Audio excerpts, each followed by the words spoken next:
I actually spoke to this conference a legion of decades ago, and therefore it's almost unprecedented because no one ever invites me back.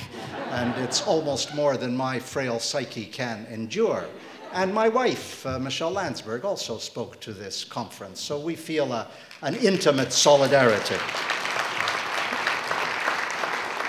And I want you to know that I feel privileged to be a part of the conference, and I think it's important for me to acknowledge at the outset that my life has taken some unexpected turns, and my life has taken unexpected turns, rather, and I've not felt as au courant with the themes of the conference as might have been the case in the past. On the other hand, while not pretending to any particular expertise, was tremendously reassured by the encyclopedic nature of your program, which is surely an astonishing compendium. And you have had a remarkable number of knowledgeable and authoritative people not only address you over breakfast and lunches, but also that have handled the individual and various sessions. And it allows the conference, therefore, to have a depth and a substance which frankly acknowledges and gives tribute to the remarkable job you collectively do and the way in which you have taken literacy to such higher levels and the degree to which you so deeply value the educational process. And what I want to do, therefore, this evening is to draw, admittedly, episodically and selectively on some of the aspects of the program to inform the remarks I want to make. But before I do so, I thought, if you will permit me, and you will permit me because there's nothing you can do about it, if you will permit me, I wanted to set a slightly different context. Back in the 1990s, I had an incredibly privileged episode in my life when I coordinated a study on the consequences of armed conflict on children. The study was conducted by an expert appointed by the United Nations, and the expert was a woman named Graça Machel. Graça Machel was a former Minister of Education in Mozambique. She was also the former First Lady of Mozambique. She is now married to Nelson Mandela. Graça is considered to be Mama Africa, and she brings with her a charismatic presence and a force and generosity of spirit which is nonpareil. And it was an extraordinary experience to spend 2 years traveling the world with Graça to every conflict area to observe what was happening to the children. And at the end of that 2 years, Graça sat down to write her conclusions and to make her recommendations. And it was absolutely fascinating how spontaneously she and others of us arrived at the same recommendation, which led the analysis, and which none of us had intuited in advance. And it was simply this: whether kids are in conflict or coming out of conflict, what they most want is a school. It was absolutely fascinating.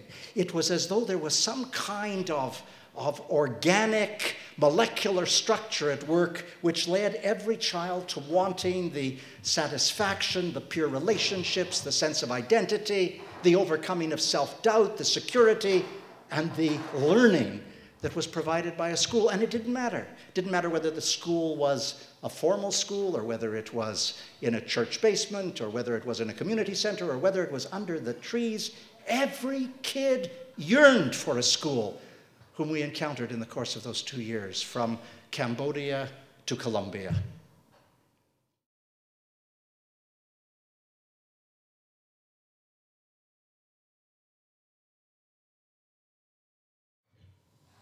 I was in Swaziland not long ago. I was visiting child-headed households. Those are the households where both parents have died, and there's no one to look after the kids, and so the oldest sibling in the family looks after the rest of the siblings. And I was taken to a home where there were 4 kids, 16, 14, 12, and 9, 3 boys, and the girl was 12. And there was not a stitch of anything in the house. The house was absolutely bare, except for the walls. It was a hut. And what had happened was that the mother had died of AIDS. The father had remarried. The father died of AIDS. And then his second wife came to claim possession of the house. And the children rallied and refused to give up the house in a defiant fashion. And so the second wife and her relatives stripped the house bare. They took the bedding, they took whatever pots and pans there were, they took all of the little books that the kids had, they took absolutely everything, which we were about to replenish, of course. And we asked the little girl, who seemed extremely fragile and anxious, whether there was anything we could particularly help with. And she hurtled herself into the skirts of the woman who was leading the visit and wept uncontrollably. And we asked her, what is the gushing of tears? What does it mean? And she said to us, I have to write a story in school tomorrow, and I don't have a pencil, and you have to bring your own pencils.